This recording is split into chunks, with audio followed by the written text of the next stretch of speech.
Hey guys, welcome back to my channel. So we're going to be reacting to a law crime video. This is about the case of Felicia Williams, who was left alone after the babysitter left. I guess that's what this is. But this is about to get crazy. I already know about the thumbnail. The thumbnail was actually them in the interrogation room, a woman and a boy. And I read the description. I saw babysitter. I was like, okay, I see where we're going with this. So let's just get right into it. Did she ever talk to you about running away? A 9-year-old's disappearance. You have any idea where this girl may be? I wish I know. Becomes a search for the truth. He said, I'm gonna do everything in my power to make sure we find whoever did this.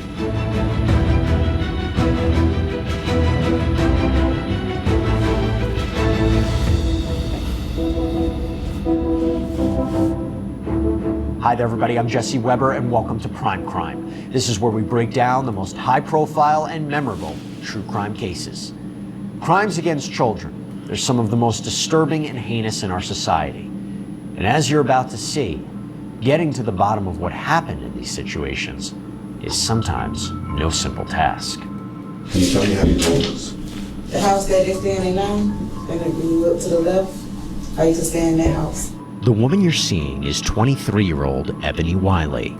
As she sits in a Florida police station, she's being asked about her neighbor, 9-year-old Felicia Williams. You struck up a friendship with her? Yeah, I made up as in my goddaughter. Did you do that or? Me. And her mama agreed.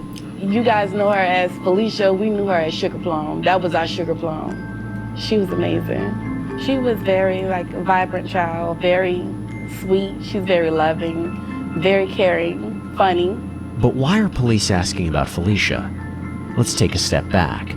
There's a chance meeting between Wiley and a stranger that set this whole case in motion. How long have you known Ebony? I know Ebony, I would say, going on to a week. I was driving and I saw her and I pulled over and said, can I talk to you? This is 35-year-old Granville Ritchie, a Jamaican. Those are the people that creep me out when they can pull over the car. And when they pull over, be like, hey, can I get your number? What's your name? Yo, we was getting that when we was in high school. Creeps. It was like, no, it was high school. That dudes do that. That's creepy. An immigrant Not a good who tactic. went by the name Trevor. I talked to her on the phone later on and then we hooked up later on. This total stranger that just kind of plops down. He actually met her while he was driving down the road. Ebony actually fell in love with Granville from the moment that she saw him. Wiley then says she confided in Ritchie about some issues. Real quick, do y'all actually believe in that stuff? Do y'all believe in love at first sight? Do people actually do that? I think with certain cases. Not with somebody pull up behind you. Well, maybe it was his voice, I don't know. Maybe, I don't know. Maybe she was just in love or she just wanted to think that. But you know what's weird? Since I already know they play a part in this crime, because they're being interrogated, how even if you think you know someone, you might know a little bit, how they can act so normal in these interviews, oh my God, I just don't know how people can act so normal, no matter what. I'm they tell me about a missing little girl, and y'all, they look so normal. He all positive over here will look positive. Felicia was having, namely her getting into trouble and showing up unannounced at Wiley's new job. That's when I called my friend. You called Trevor? Mm-hmm. And I said, you remember I was telling you about my godbaby who I want you to meet? He was like, yeah. I was like, I want to go over there and book with a belt.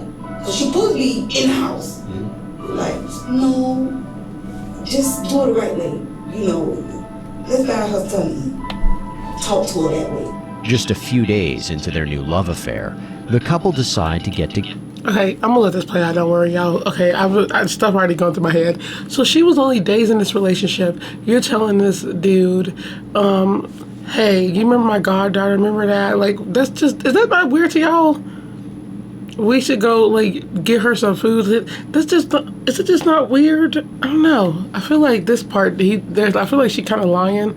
Some of the little girl, sneaking out, 9-year-old girl. I don't know, I just see something weird about that, but I'm gonna let it play, y'all. So together and take Felicia out. So Trevor came over and picked you up? Mm-hmm. From the house. I picked up at her house. Did she tell Remind where you were? But not exactly where we were. Because my mom trusted me. And then you drove right from there to... Checkers. I said, you hungry? We want Checkers, right through Checkers, ordered food, we ordered food, we went back over with my mom's. Their narratives and their stories matched up almost like a hand in a glove. They drive to Richie's mother's apartment in nearby Temple Terrace. But a short time later, Wiley and Richie explain how things turned horribly wrong. We were there chilling. Of course, me and the girl is gonna get private. You know what I mean? Before we go in the room and put a movie in, We watching it, mellow down, we chilling, we go in the room, going to take a shower, in the shower. They went in there and began to have sexual intercourse on his mother's bed that night. I said, I'm going to check on before I lay in this bed. As soon as I opened the door, this girl went out on the couch. and we came out of that room, man, that little girl was gone. Both Richie and Wiley contend that when they came out of this bedroom, I had to pause it. Why is it like every freaking babysitter scenario, they're putting the movie on for the kids so they can go have sex? Why? Your job is to watch this child. You bring this stranger that really don't even know anything about this little girl near this little girl, hooking up with on his mom's bed. The disrespect, just all over the place. But it's definitely like they seem so staged and how they're trying to stay so calm. Like, I'm just so shocked. And then she had to say they came out the room to check on her and she was gone. Like, what? The story is just having been trifling quote unquote people. intimate with one another, that this child, this 9-year-old child, had vanished into thin air. Looked at the balcony, looked in the other room, all that. From there, I went back in the room. I said, this girl is gone. We there, pondering. She's like, call the cops. So I said, pray. I said, oh, this girl don't put anybody in the problem. I said, come on, we gotta look for her. You got to look for her. When I first got the call from my mom, she was like, Sugar Plum missing. Can you help me find her? I'm like, no, I'm not helping you. She not missing. I know Sugar Plum is not missing. She is on her bike somewhere at a friend's house and she'll be home soon. As the time went by and I was telling my cousin, I'm like, this just don't feel right. Coming up, investigators desperately search for answers. So they're wrong. This little girl done walked out the door. In May 2014, 9-year-old Felicia Williams disappeared without a trace. She was last seen with her former neighbor, Ebony Wiley, and Wiley's newfound love interest, Jamaican immigrant Granville Trevor Ritchie, at his mother's apartment, not far from where the girl lived. Police bring Wiley and Ritchie in for questioning, but the clock is ticking, and investigators need answers on where Felicia might be. How long were you in your room with Trevor before you came out? It was about 35 minutes. What do you know about this guy? And like, nothing. it was like, oh, what's his name? What's his last name? How could you come bring this child to someone's house and you really don't know him right that way? Not too much. What's, I think, very striking is the fact that these two had essentially known each other for a total of 3 days. I don't know what she was thinking in her mindset. What I feel truly happened is that she went with someone who made a bad judgment. I knew we couldn't have because I was in the room. Do you know that for sure? Do I know for sure? Yes, sir. You were with him every second of the time. Yes. You hear the door open or close or unlock? Do you hear anybody talking? Anything? No? Did she ever talk to you about running away? Plenty of times. Do you think that she could have walked home from there? She probably could have. This child had never been to this location. We can all remember back to when we were 9, how maybe fearful of the world you were around you. And the one person that kind of connects you to some level of safety, in Felicia's case at least, was Ebony. Why would Felicia suddenly abandon that kind of port, that kind of harbor of safety when she's in a strange environment? All of a sudden she's just going to walk out of the door? Do you have any idea where this girl may be? Man, I wish I know. The interview continues, but then Wiley says something very curious. Did he tell you to say that he wasn't there? To say that his mom was there? Because say it was my mom with you. I said, well, okay. And that's why I said I was in the shower, she was in her room. Why lie? I got scared. I don't want to make it feel like I was an unfit godmother. You are. You've got a 9-year-old girl missing. Wouldn't you want to do? Yeah.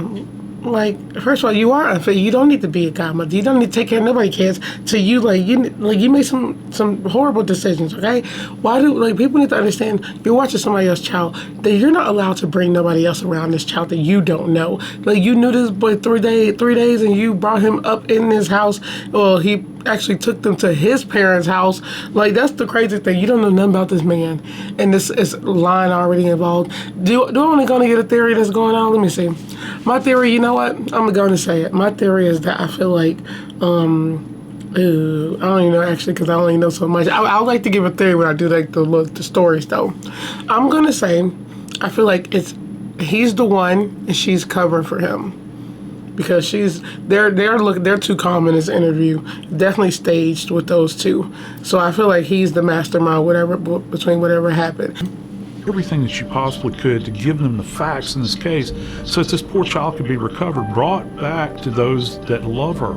Somebody probably see that little girl wandering around and just thinks, let me get her. If anything happens to her, you have to make sure that we can, somebody's got to be brought to justice. What happens next turns the investigation upside down. We was all at my mom's house. Chief of police, and then also a few detective and police officers. They started walking up the sidewalk really fast. Then once he walked in the house, he spoke to my mom. He said, I'm gonna do everything in my power to make sure we find whoever did this. And my mom just broke and fell. And then from there, that's when we knew something bad happened. A day after Felicia went missing, her naked body is found floating in Tampa Bay. Forensic authorities would conclude that she had been repeatedly hit in the head, sexually assaulted, and strangled to death. You have a body that is essentially deposited in water. This individual knew that they had done. Okay. Jeez, I was not expecting that. Just a 9-year-old girl. Okay. Sexually assaulted. I'm gonna give my theory now. I feel like he's the one. The reason why I say that because this is a stranger. This is the stranger, and and just the way he picked her up, driving down the street, like the fact that he even said somebody can look out there and pick this little girl up, he a little sus already. But y'all, this is darker than I thought. I was not expecting this. Threw this little girl body in the water, sexually assaulted her, trauma on her head, hitting her head over and over. How can anybody do that to a kid? It's just so dark, it's so gruesome, so heinous, so just freaking evil. It's really, really, that's heartbreaking to hear. Something wrong. I'll let it play out. They knew that they had left potentially behind trace evidence. The water is going to wash away any kind of physical remnant that's there. The mother trusted in Ebony Wiley to look after her child, and then ultimately this horrible crime occurs. And this is when Wiley's story starts to shift. When she talks to investigators later on, some details of her account are the same, but this time she says she wants to tell the whole truth. He got in the house. That's when he got up and was like, Ebony, come out. We went in the kitchen. I was like, it was me. In Ebony Wiley, we've got a witness who has given a couple of different stories, and probably the police are beginning to think, can we actually trust what she is saying? Because she's key to all of this. He said, do you know where to get some weed from? I was like, yeah. And he was like, okay, you gotta go. I won't stay here. I was like, come on with me. He said, oh, well,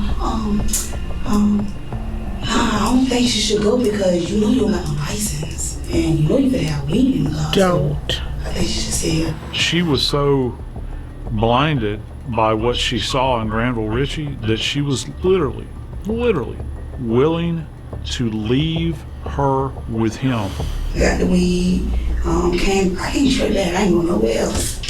When I got to the gate, I'm calling. I'm like, why ain't I answering the phone? I was like, open up the door. I'm at the door. He was like, I'm not at the house. I'm at CVS. He said this little girl at the stove, she done gone. Now, with another possible scenario in the mix, investigators need to figure out What really happened the day Felicia disappeared?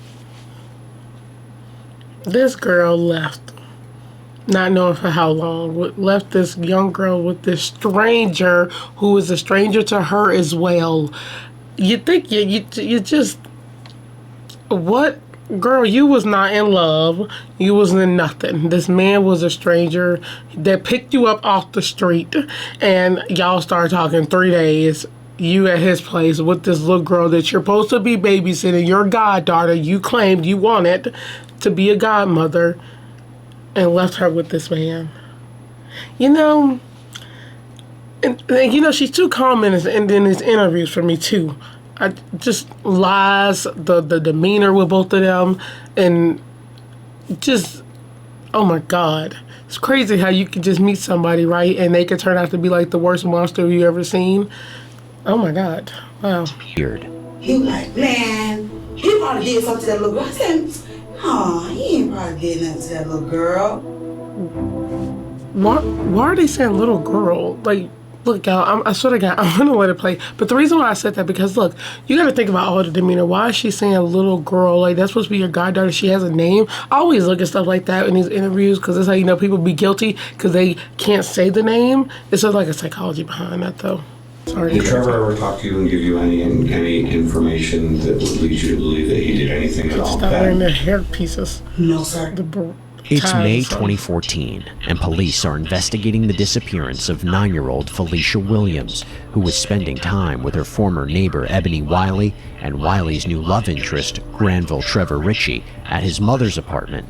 The couple says Felicia vanished as they were getting intimate. Since Wiley and Ritchie were seemingly the last 2 people to see Felicia, they're interviewed by police. Yet the child's dead body is ultimately found floating in Tampa Bay. Ebony Wiley tells investigators that her initial stories were lies, and then explains that she went to buy drugs, but when she returned, Felicia was gone. He called me, he was like, where you at? Where you at? I was like, I'm gonna leave CBS, she's not up here. He was like, come back to the house, and come pick me up from the house. I said, okay. When I was driving up, I look up, he got his shirt off. I just see his pants and glasses, his necklace, his hat. When she returned, Granville Ritchie was shirtless, and he was sweating profusely. And he was actually stating the child, Felicia, was gone. I was like, what happened? He was like, man, as soon as you left, she asked me to, do I have candy? I told her no. She was like, well, can you give me $2 to go to the store? I was like, well, how she know it's CVS around here? And he was like, oh no, I told her that she can go to CVS. I sat down, he panicking. And I was like, just calm down. I said, I'm gonna put it in God's hands. He said, those who pray in secretly, he shall reward you openly. He was like, well, go in my mom's room and go and pray. He's like, but you don't gotta go in my room, because my room a little bit junky. Go in my mama's closet. Detectives show Wiley photos of the apartment to see if she notices anything that might be out of place. And that's when she mentions a few interesting observations. What was in this room? A suitcase with hooded clothes here, and it was clothes in the suitcase.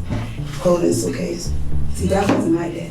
All these clothes was in this. You see this pile right here, it was lined up, and that's how the clothes was. It was almost as if someone had opened a suitcase that contained clothing and essentially dumped them out in a hurry. Any right-thinking investigator would want to know, well, what was the hurry about? What was the frenzy about? Anything else in that picture? Oh, Jesus. What? I see tracks right here. What are you talking about? Right here. Is that different? Yeah. Those drag marks on the surface of the floor that police believe were consistent with a suitcase. It was leaving a tiny little indentation. Wiley is also shown pictures of Ritchie's car, where she notices something else. That wasn't in the backseat of that car. That suitcase. That suitcase was not in the backseat of that car when he dropped me off home. Everything begins to kind of come into focus, because now you know that you've got a suitcase that was used essentially as a conveyance and ultimately as a very, very poor coffin for this child. And that's not all. The cell phone records and data was critical. It placed Richie in the area where the body was disposed. One of the samples that was found attached to Granville Ritchie's car was what's referred to as a white mangrove leaf. That particular species of plant actually was in place pretty much immediately adjacent to the causeway where we believe Felicia's body was deposited from. There was a very specific type of sand that is associated with this area as well that was found also contained within his car. It's a shutdown case. Okay, he did it. Isn't it? But I wanted to say, isn't it just so crazy how forensics work? Like sand, like different sand from it could be sand from a different beach, and they be like, oh, that sand's not from here. It's from Florida. It's from California. It's so amazing. Botany is so amazing. Leaves, that's not here. Oh, those be down here. They grow over here in this country. It's amazing how that stuff can all piece together just what happened. That's crazy.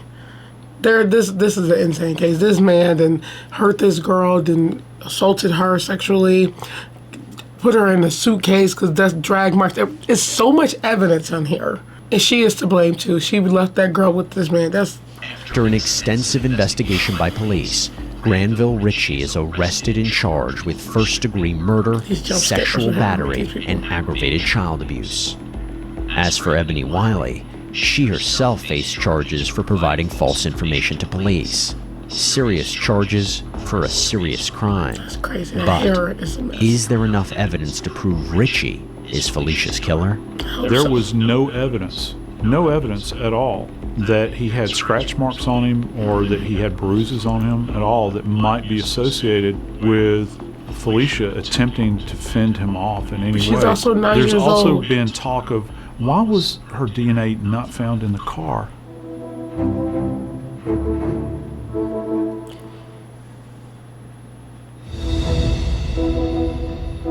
I said, do you think that we should call the police? He was like, nah, because I don't want the police coming checking my house. I said, all right, is he? I don't know why this man not concerned. In September 2019, the Florida trial of Granville Ritchie began. This was the man accused of sexually assaulting and murdering 9-year-old Felicia Williams 5 years earlier. Prosecutors allege Williams' neighbor Ebony Wiley left the girl with Ritchie, whom she had recently become romantically involved with, a decision that ended in tragedy. He put his hands around her throat and strangled her. And then he took Felicia's lifeless, nude body and he threw it like someone would throw a bag of garbage into the cold, dark waters of Tampa Bay. Felicia Williams' life meant less to this man than his sexual desires to violate her. The prosecution tied Ritchie to the crime through forensics, cell phone data, his questionable police interview, and their key witness, Ebony Wiley. Why is it that you asked Granville, are you responsible? Did you do something to her? Because she didn't show up. If she walked away, if she done ran down the street, she gonna show up. Ebony Wiley was an important, if not crucial, witness for the prosecution. She filled in the gaps. I told them that I lied, and they was like, what you lied about? I said I left her with Trevor, and he wanted me to go and get some weed for him. And then when I came back, those tears should fall. Those tears should fall. You know, this disgusting man, this tiny man with kids, disgusting that you do that to a child, and your urge is you need to be put away, cut it off, and throw away the key. But she should cry. She did everything wrong. You don't do that. That's not your child. You don't bring kids around strangers. You don't. Especially like that. Especially the way he picked her up. I keep saying this is really important. He picked her up on the street, hit on you on the street. You don't know what he's capable of. You don't know this man. You ain't do a background check on this man. You don't know nothing about him. Then you go to his house, which is something you never do. You never do that for a hookup. A quick hookup for somebody you don't know. And then you bring her with you, and then you go get weed. You leave with her there with him. So yeah, those tears should cry, and I still think she should be charged with something. But yeah, she did. It just looked like she just was an idiot. Let's just say it. But that turned out so bad for that little girl. Came to the defense. They highlighted a lack of physical evidence. It is not crystal clear that Granville Ritchie harmed Felicia Williams. When Felicia Williams is missing, there's no signs of a struggle in that apartment. He might not have done it there. There's no DNA evidence left by Felicia Williams that you would expect. No hair, no skin, nothing. They even suggested there wasn't clear proof of what happened to Felicia. Do you see any evidence in the autopsy report and the photographs that would suggest to you that a sexual assault, sexual battery had taken place in this case? No. Defense counsel put forth that the injuries that Felicia sustained may very well have come about as a result of the body as it floated in Tampa Bay, bumping up against rocks. It's absolutely outlandish. That area of the body is very well protected. Yet before the case was handed over to the jury, prosecutors had one last thing up their sleeve, a brief but very important 911 phone call. Something happened that many believe struck fear into the heart of this child. She was able, they believe, to get her hands on Granville Ritchie's phone. Still with Eric 911.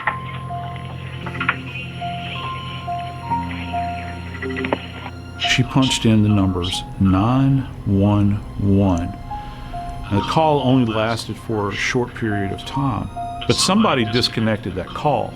I doubt it was her. It's an indication of not just Felicia's torturous end, but it's an indication, I think, at the end of the day, in her bravery. Later, your respondents call and asked to count what of the charge the defendants give the first-degree murder as charged. Ritchie is found guilty on all counts, including first-degree murder, sexual battery, and aggravated child abuse. It was a win. She was everything. And for him to discard her like she was nothing, like no one would never find her, it hurts. Because for her to mean so much to us, he discarded her like she was trash. He deserves it. Like, he deserved everything that's coming to him. And that certainly wasn't the end of the story for Granville Ritchie. We, the jury, unanimously find that Granville Ritchie should be sentenced to death. Yes. As for Ebony Wiley, she pleaded guilty to lying to police and would end up sentenced to just 75 days in jail. I think ultimately prosecutors didn't have anything or enough to charge her with the actual death because she wasn't necessarily involved. I feel like her sentence was a slap on the wrist. She was the main reason to why we're here. It's very unfair, but it's to understand just how the system works. It's definitely an experience no one should have to go through. It just makes you more of aware of everyone, intentions when they come around your children. It makes you more of aware because you just never know. You never know. Oh, y'all, they was about to have me tear up. Oh, my God. Sentenced to death. There you go. I love to see it. But I'm like, are y'all going to actually put him to death? Y'all be on death row forever.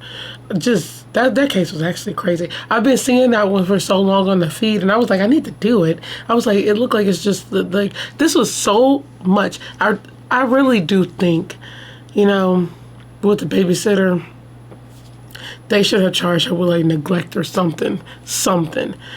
She definitely got off slap on her wrist because it's like, yeah, but you know what? Her guilt is all this. Like, this, you left her. Yep, definitely. You gonna feel that one. But, seriously, still. The dude, how can you do that? You meet this girl and you know she's watching this little girl and you bring her, like, he definitely was planning that, just nasty. She go back over there after getting the weed, he all sweaty, and then after he done did everything, and after looking at the map, his phone pinged in so many different places. He was just driving everywhere. That's just so crazy. He did that so quick, and I'm so happy. That verdict was nice. I think more people get death when they're dealing with kids. Actually, enough people don't get death. Okay, that's what it is. And to be honest, they need to start and like what's it called, implemented the death penalty and start getting these people out of here, so it makes some room up in there because it's getting crazy out here. That was sad. Oh, that was a sad case, man.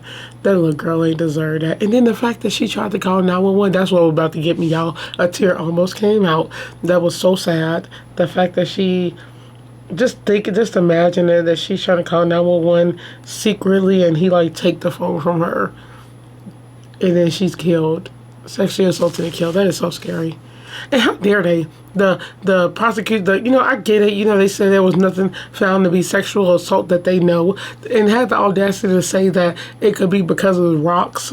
That's just, I would be so mad from hearing that. That's insane. But y'all, this case was very heartbreaking. That Felicia Williams, she ain't deserved that. Only 9 years old. They done tried to make stories about her during this, like the babysitter. And I'm surprised she was telling so many lies. Like, you want this your goddaughter, and you didn't like just tell the truth to begin with. That dude ain't worth it. And he was too calm in his interview. Anyway, both of them was too calm. I don't know how she wasn't even crying up in that interview. That's crazy. When you know the truth, well, you knew what he did, or you knew he did something. So, y'all, let me know what you guys think in the comments. This was definitely a dark one. They all are dark, okay? To be honest, I can't do anything about that. They're all dark. It's murder. It's just evil people who have these evil, sinister things in their head, and they want to act up on them and then look at you. Now you're stuck forever away where you should be. So let me know what you guys think in the comments. This was definitely a heartbreaking case. I'm happy I finally got to cover it. These stories are waking me up to like the people that are out here. Is making me definitely more aware. I wouldn't even want nobody near my kids, or if I was a single mother, I wouldn't want no man near my child so quick. If I was babysitting, I wouldn't bring them near nobody that they just met. It's really making you aware of a lot of stuff. I just can't believe people are so ignorant and so idiotic to like act up on urges or sexual urges and leave that little girl in there and then leave with him in that house with her. That's that apartment with her. That's just so crazy. And I'm like, no neighbors heard anything? There's so many unanswered questions I got. I can't. So once again, let me know what you guys think in the comments. I hope you guys enjoyed this video. Don't forget to like, comment, share, subscribe. Follow me on Instagram at @IamTatianaGreen. Turn on your notifications, and I will see you beautiful people on the next video. Stay safe. Just love yourself, love the people around you, be safe, be aware. And I'll see you guys in the next video.